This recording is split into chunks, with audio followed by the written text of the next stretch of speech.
제5장 뿌린 피. 영혼의 구원을 추구하는 사람은 다음과 같이 질문합니다.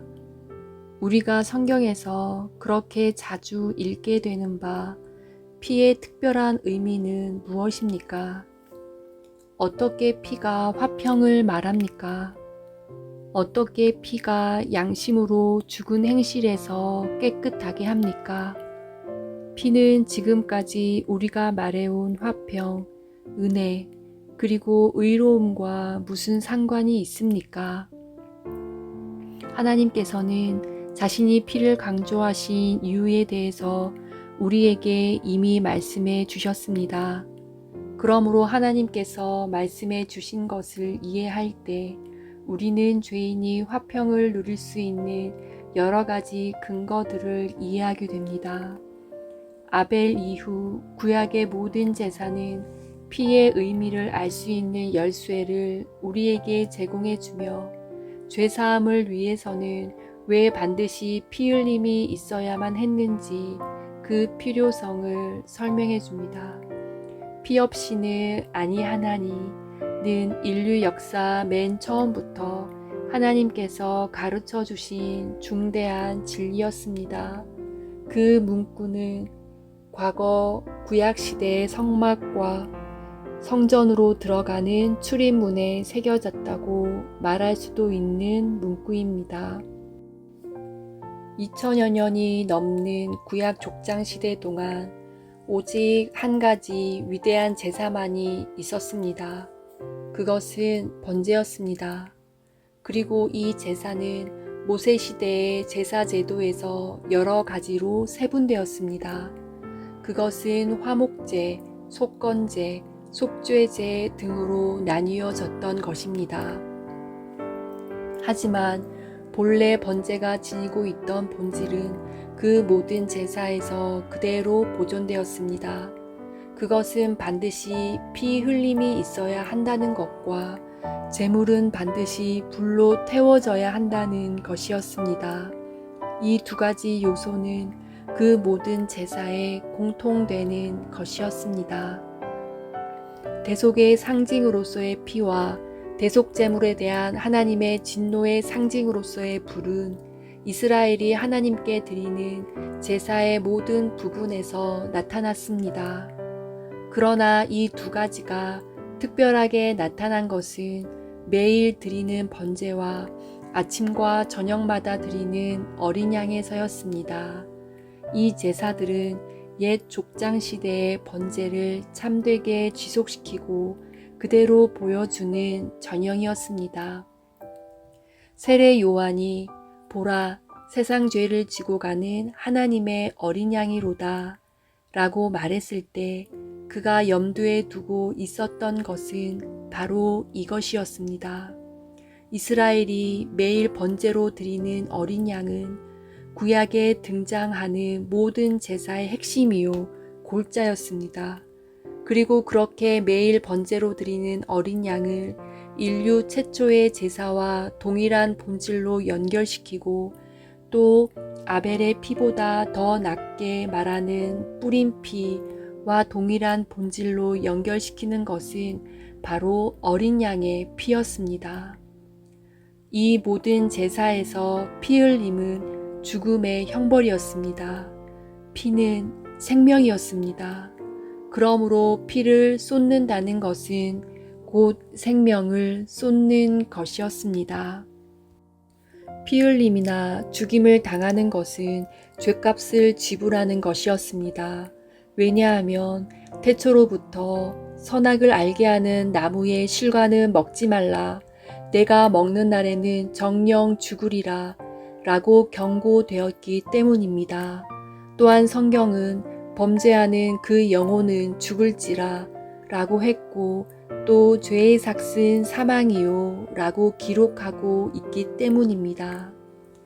그러나 이스라엘이 하나님께 드린 제사 가운데 있는 피 흘림은 죄를 없이 할 수 없었습니다. 그것은 죄를 없이 하는 일이 어떻게 이루어져야만 하는지를 보여주는 것이었을 뿐 사실상 속죄라기보다는 죄를 생각하게 하는 것이었습니다. 하나님께 드린 제사 가운데 있는 피 흘림은 죄를 용서받으려면 먼저 생명은 생명으로 갚는 일이 반드시 있어야 할 것을 보여주었습니다. 그러나 제사들의 지속적인 반복은 모리아산에 세운 제단에 흘려진 피보다 더 귀한 피가 흘려져야 한다는 필요성과 사람이 줄 수 있었던 생명보다 더 보배로운 생명이 드려져야 한다는 필요성을 보여주었습니다. 그런데 그 귀한 피 흘림이 이미 이루어졌습니다. 더 나은 생명이 이미 드려졌습니다. 하나님의 아들의 단 한 번 죽음은 구약의 모든 희생, 죽음이 결코 할 수 없었던 것을 모두 이루었습니다. 하나님의 아들의 생명 하나로 충분했습니다. 하나님의 아들의 한 번 죽음이 죄값을 전부 지불했습니다. 그리고 하나님은 두 개의 생명이나 두 번의 죽음이나 두 번의 지불을 요구하시지 않습니다. 그리스도도 많은 사람의 죄를 담당하시려고 단번에 들이신 바 되셨고 히브리서 9장 28절 오직 그리스도는 죄를 위하여 한 영원한 제사를 드리시고 히브리서 10장 12절 피를 뿌리는 것은 희생 제물이 흘린 피를 어떤 사람들이나 물건들의 발음으로써 희생 제물의 죽음을 적용하는 것이었습니다. 피를 뿌리게 되면 피 뿌림을 받은 사람들이나 물건들은 죽은 것으로 간주되었고 그러므로 율법의 형벌을 모두 받은 것으로 간주되었습니다. 사망이라는 율법의 형벌을 지불하지 않는 한 그들은 하나님의 눈에 부정하고 부적절한 것들로 여겨졌습니다. 그러나 그들이 율법의 형벌을 다 지불하는 순간 그들은 하나님을 섬기기에 정결하고 합당한 것으로 여겨졌습니다. 대개의 경우 우리는 성경에서 깨끗게 하는 것에 관하여 읽을 때 물과 비누를 사용하여 몸에 있는 때를 제거하는 통속적인 과정만을 연상합니다. 그러나 희생 제사를 적용하는 피 뿌림이라는 상징이 의미하는 것은 그런 것이 아닙니다. 피는 우리의 죄악을 씻습니다. 그러나 피가 우리의 죄악을 씻는다고 할 때 그것은 예레미야 선지자가 말하는 잿물이나 수다한 비누처럼 작용하는 것이 아닙니다. 피는 우리를 대속제물의 죽음에 참여하게 함으로써 우리를 깨끗하게 합니다. 우리를 하나님 앞에서 더럽고 추한 존재로 만드는 것은 무엇입니까? 그것은 우리의 죄책이요, 우리의 율법 파기요, 불순종의 결과로 사망의 선고 아래 있는 우리의 상태입니다. 우리는 하나님이 싫어하시는 일을 했을 뿐만 아니라 하나님의 공의로운 율법이 사형에 해당한다고 선언한 일도 했습니다. 우리를 하나님으로부터 정말 완전히 분리시키는 것은 바로 율법의 이 사형 선고입니다. 율법의 사형 선고로 말미암아 하나님께서 우리에게 복 주시는 것은 불의한 일이 되고 우리가 하나님께 나아가는 것은 위험천만한 일이 됩니다. 죄의 형벌은 죽음인데 우리가 이와 같이 온통 죄책으로 뒤덮여 있을 때 위대하신 대제사장이 피를 가지고 오십니다. 대제사장이 가지고 오시는 피는 죽음을 상징합니다. 그것은 죽음을 의미하는 하나님의 표현입니다. 그런 다음에 그 피는 우리 위에 뿌려집니다. 이렇게 하여 율법의 형벌인 죽음이 우리 위에 임합니다. 우리는 죽습니다. 우리는 율법이 선고한 형벌을 당합니다. 이렇게 하여 죄책은 사라집니다. 우리는 깨끗하게 됩니다. 이전에 주홍과 같던 죄가 이제는 눈과 같이 희게 됩니다. 이전에 진홍과 같이 붉던 죄가 이제는 양털같이 희게 됩니다. 우리가 예수 그리스도를 믿을 때 그리스도의 피가 우리에게 적용되는 것은 바로 이와 같은 방식으로 이루어집니다. 믿음이란 다른 것이 아니라 죄인이 그리스도의 흘린 피를 자기 자신에게 적용하는 것이기 때문입니다. 하나님께서 이 피에 관하여 증거하신 바를 믿음으로써 우리는 그리스도의 죽음 안에서 그리스도와 하나가 됩니다. 그리고 이렇게 하여 우리는 율법 안에서 죄의 모든 값을 다 지불하여 이제는 그리스도의 피로 말미암아 죄에서 해방된 사람으로 여김을 받고 또 하나님으로부터도 그런 사람으로 대접을 받게 됩니다. 바로 이것이 죽임을 당하신 예수 그리스도로 말미암는 생명의 기쁜 소식입니다.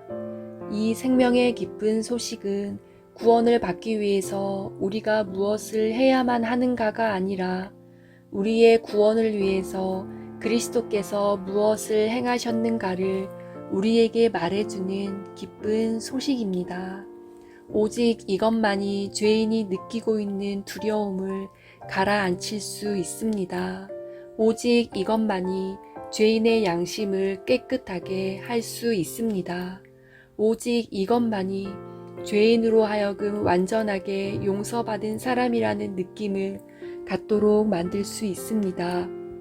이런 피 뿌림에 관한 하나님의 뜻을 올바로 아는 지식은 죄책으로 인해 근심에 빠져 있는 심령의 불안함을 제거해주고 그를 완전한 평강 가운데로 인도해 드리는 효과적이고도 유일한 방법입니다.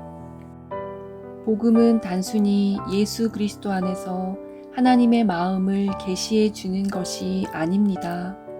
복음 안에는 하나님의 의가 특별하게 명확히 나타났습니다. 그리고 바로 이것, 즉 하나님의 의에 대한 이 계시 때문에 복음은 참으로 모든 믿는 자에게 구원을 주시는 하나님의 능력이 되는 것입니다. 피 흘림은 인생들에게 쏟아 부어주시는 하나님의 사랑이 얼마나 의로운 것인지를 하나님 자신이 선포하시는 것입니다.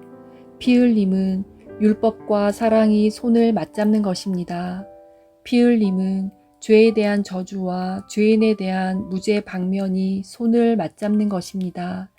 피 흘림이 없은즉 사함이 없느니라 라는 말씀처럼 복음은 죄사함을 가능케 하는 피 흘림이 이미 이루어졌다고 선언합니다. 이제 또 우리가 아는 것은 하나님의 아들이 이 세상에 오셨다는 것과 그리스도의 피가 우리를 모든 죄에서 깨끗게 하신다는 것입니다. 이와 같은 것을 알므로써 양심은 만족합니다. 이제 양심은 하나님의 은혜가 의로운 은혜요, 하나님의 사랑은 거룩한 사랑임을 느낍니다. 이런 사실로 인해서 양심은 안식합니다. 우리가 구원을 얻게 된 것은 성육신을 통해서가 아니라 피 흘리심을 통해서입니다. 하나님께서 우리에게 보내주신 예수 그리스도는 단순히 지혜를 해석해 주는 분이 결코 아닙니다. 또한 단순히 도움을 베풀어 주고 단순히 친절하게 은혜를 베풀어 주는 분도 결코 아닙니다. 그러므로 예수 그리스도를 하나님의 사랑을 계시해 주시는 분으로서만 말해 놓고서는 자신들이 온전한 복음을 전했다고 생각하는 사람들은 큰 오류에 빠져 있는 것입니다.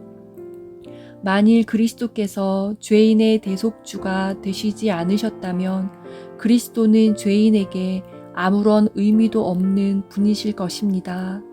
만일 그리스도께서 세상 죄를 짊어지고 십자가에서 죽지 않으셨다면 그리스도는 헛되이 죽으신 것입니다. 이런 점에서 속지 않도록 또 그리스도를 단순히 구조자로서만 선언해 놓고서는 자신들이 복음을 설교했다고 생각하는 사람들에게 기만당하지 않도록 합시다. 만일 내가 물에 빠져 허우적대고 있는 사람에게 밧줄을 던져준다면, 그래서 그 사람이 살아난다면 나는 그 사람에게 있어서 구조자입니다. 그러나 과연 그리스도께서 우리에게 구조자에 불과한 분이십니까? 만일 내가 다른 사람을 구하기 위해서 내 목숨을 걸고 바다에 뛰어든다면 나는 그 사람에게 있어서 구조자입니다. 그러나 과연 그리스도께서 구조자에 불과한 분이십니까? 그리스도께서 단지 자기의 목숨을 걸기만 하셨습니까? 그리스도께서 우리를 구원하신 일의 핵심 본질은 그가 우리를 대신하여 죽으셨다는 것입니다. 우리의 생명을 위해서 그가 자신의 생명을 내놓으셨다는 것입니다. 예수 그리스도는 자신의 목숨을 걸기 위해서 이 세상에 오신 것이 아니라 죽기 위해서 이 세상에 오셨습니다. 예수 그리스도는 약간의 손실, 약간의 희생, 약간의 수고, 약간의 고난으로 우리를 구속하지 않으셨습니다. 그분은 우리를 자신의 피로 사서 하나님께 드리셨습니다. 오직 흠 없고 점 없는 어린 양 같은 자신의 보배로운 피로 우리를 구속하셨습니다. 그분은 우리를 위해 자신이 소유한 모든 것, 심지어는 자신의 생명을 내어주셨습니다. 그리스도께서 베풀어 주신 구원이 이런 것이기 때문에 이것을 깨달은 사람들마다 다음과 같이 행복한 노래를 부르지 않을 수 없는 것입니다. 우리를 사랑하사 그의 피로 우리 죄에서 우리를 해방하시고 그 아버지 하나님을 위하여 우리를 나라와 제사장으로 삼으신 그에게 영광과 능력이 세세토록 있기를 원하노라. 아멘. 오늘날 세상을 풍미하고 있는 신앙의 경향은 피를 거부하고 희생 제물과 죽임당하신 어린 양이 전혀 필요 없는 복음 아닌 복음을 자랑하는 것입니다. 이렇게 오늘날 세상은 가인의 길로 행하고 있습니다. 가인은 피를 거부했고 피 없이 하나님께 나아갔습니다. 그는 자기 자신을 죽기로 저주받은 죄인으로 구원을 얻기 위해서는 다른 사람의 죽음을 필요로 하는 죄인으로 절대 인정하지 않으려고 했습니다. 바로 이것이 하나님이 친히 정해주신 생명의 길에 대한 인간의 공공연한 거부였습니다. 조롱하기를 좋아하는 몇몇 사람들이 연약한 사람들의 신앙이라고 불경스럽게 말하는 이 생명의 길에 대한 맨 처음 거부에서 우리는 인류 최초의 살인자를 보게 됩니다. 어린 양의 피로써 자신의 재단을 더럽히지 않으려고 했던 이 사람은 자기 동생의 피로 온 세상을 더럽히는 살인자가 되었던 것입니다. 이교도들도 자기들의 재단에 피를 흘려 제사를 드렸습니다. 오늘날까지도 그들은 그렇게 제사를 드립니다. 하지만 그들은 그렇게 피를 흘려 제사를 드리면서도 무슨 의미로 그렇게 하는지를 알지 못합니다. 이교도들이 제사에 드리는 피는 오직 그들이 섬기는 신의 분노와만 관련되어 있습니다. 이교도들은 자기들이 섬기는 신의 분노를 가라앉히기 위해서 피를 흘립니다. 그러나 이것은 하나님의 사랑이나 하나님의 의로우심에 대한 인식과는 전혀 무관한 것입니다. 나는 포도원에 대하여 노함이 없나니 하나님은 그렇게 말씀하십니다. 반면에 이교도들의 제단은 오직 노함에 대해서만 말합니다. 이교도들이 제사에 가져오는 피는 의로움과 은혜 모두를 거부하는 것입니다. 그러나 이스라엘이 하나님 앞에 쌓은 제단을 보십시오. 그곳에는 피가 있습니다.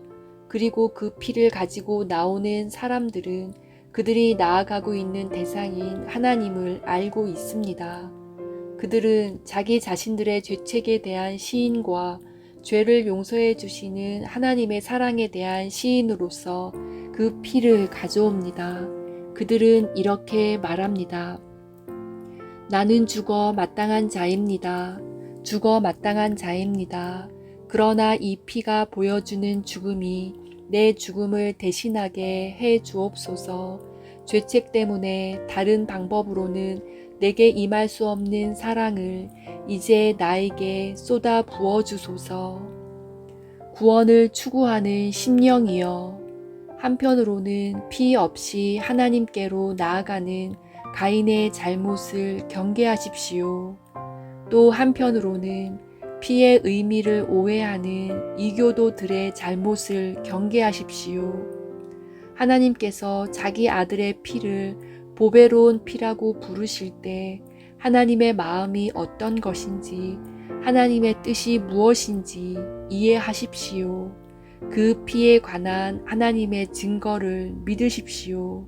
그렇게 하면 당신의 양심은 평안을 얻을 것이며 당신의 심령은 안식을 얻을 것입니다.